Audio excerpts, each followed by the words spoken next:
this is Charlie from Adventures with Charlie, and welcome to the Christmas special of the Review Circle. I think it's best we look at a Christmas classic this year. And what better Christmas classic to take a look at than the 2003 movie Elf. One that I've been wanting to talk about for a while now. Elf is about Buddy, who works in Santa's factory. However, he doesn't know that he's actually a human. And that was chopped off and raised by Santa and his elves. When he finds out about his dad in New York City, Walter, he sets off on a quest to find his dad and reunite with him. Yes, it's a simple premise, but I do see how it became a Christmas classic. This is one of my Auntie Auntie's favourite movies to watch during Christmas time. And I can see why she thinks that, because I was watching it for myself the other week. This is an amazing Christmas movie. In fact, I'd even go say it's one of the best Christmas movies. I don't know where to begin. I mean, all the characters in this film have a simple role, but they are charming with it. They're very likeable, and the actors to bring these personalities to life. But no matter if they're human or elf, the best of all of them is the one that is both.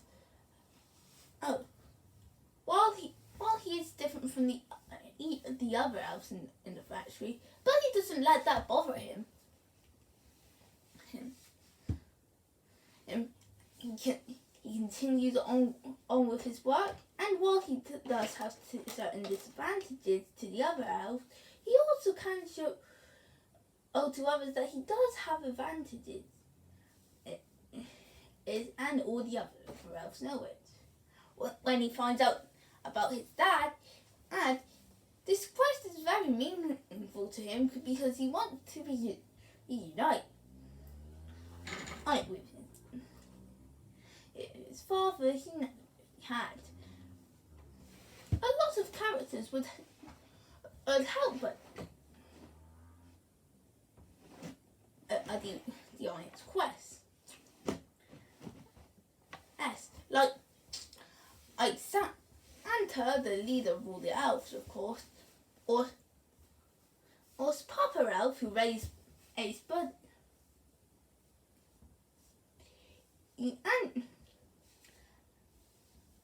and Jody, the who later becomes Buddy's interest.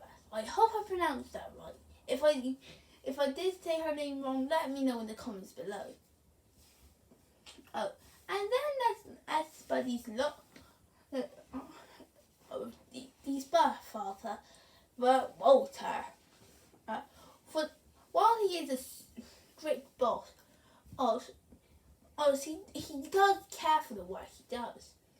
But it can lead to him for faults, not about his character in the film. I mean, the part between his family, as he spends less time with them, and that very much considers Buddy as someone who gets annoyed him quite quickly. But it does show that he does have a heart in his own way, and cares what his son never knew he had. Along with his family, Emily, his wife, who tries to give, if Walter was to have fun with Buddy and Michael, or Walter and Emily's kid, Ed, who realizes that Buddy is the perfect big brother that he always needed.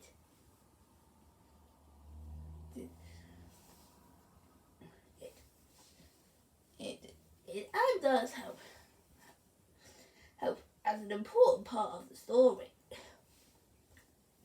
As for the rest, yes, they have minor roles, but they are surprisingly effective with them, really enjoyable in their own way, and do offer some amazing humour.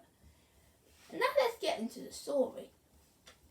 Now this seems like an idea for a story.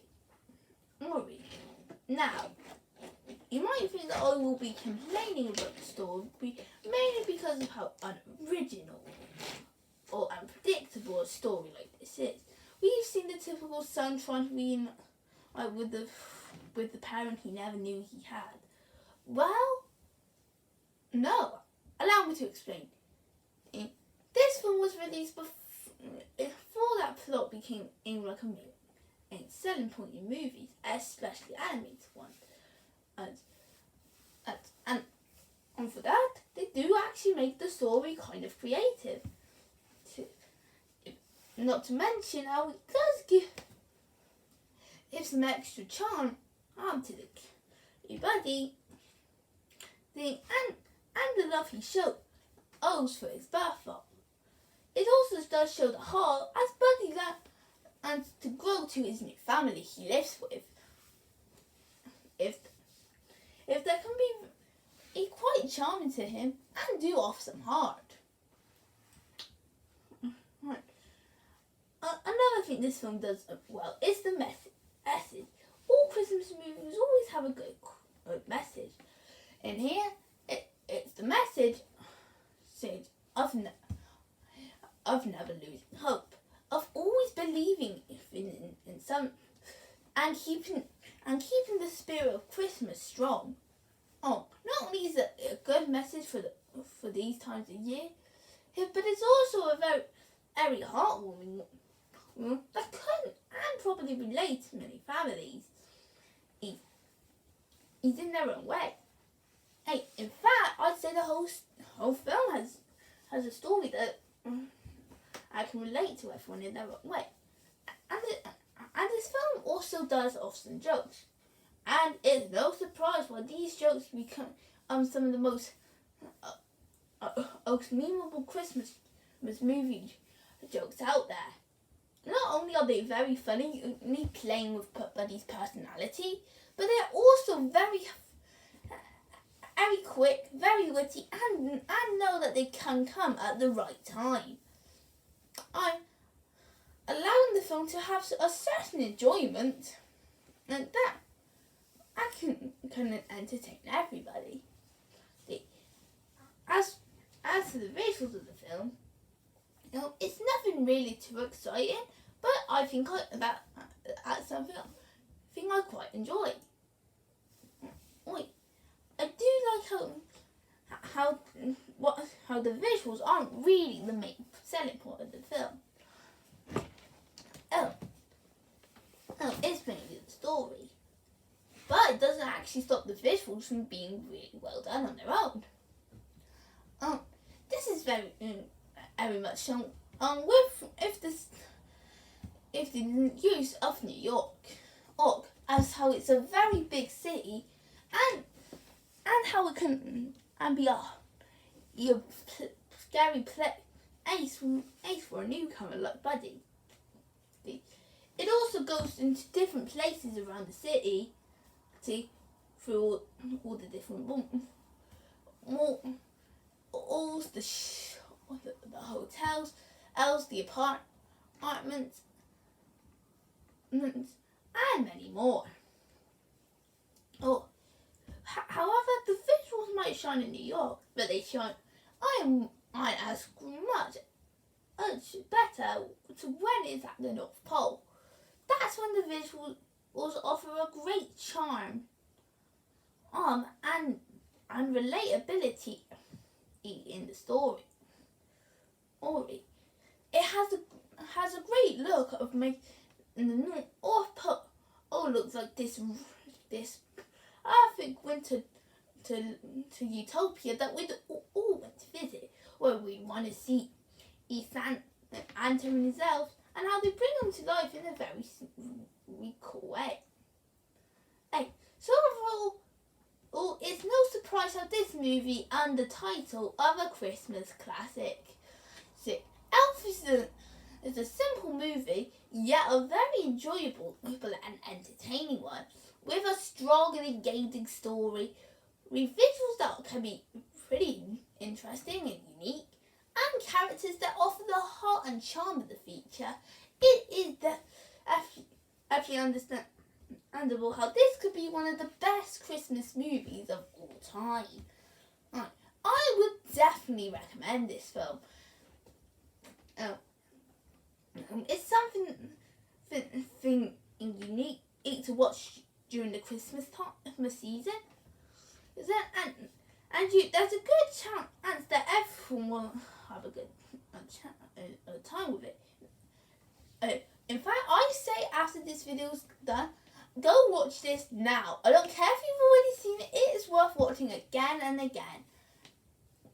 And for being one of the best Christmas movies, I am happy to give this a 10 out of 10. And definitely, how you make a Christmas is more magical than it already is. So what am I going to do in the next episode of the Review Circle? Well, remember in October my Halloween special for reading all 3 Hotel Transylvania films comes in one video? I'm going to do that, but instead of reading all 3 in one video, I'll give a separate review for each of them, one at a time, and it will all be during the week, leading up to the release of Hotel Transylvania 4. Get ready, guys, because from January 11th to January 13th, it's gonna be Hotel Transylvania week on the Review Circle. So hope you guys enjoyed this video. Feel free to comment, like, and subscribe, and I will see you next time. Merry Christmas and goodbye.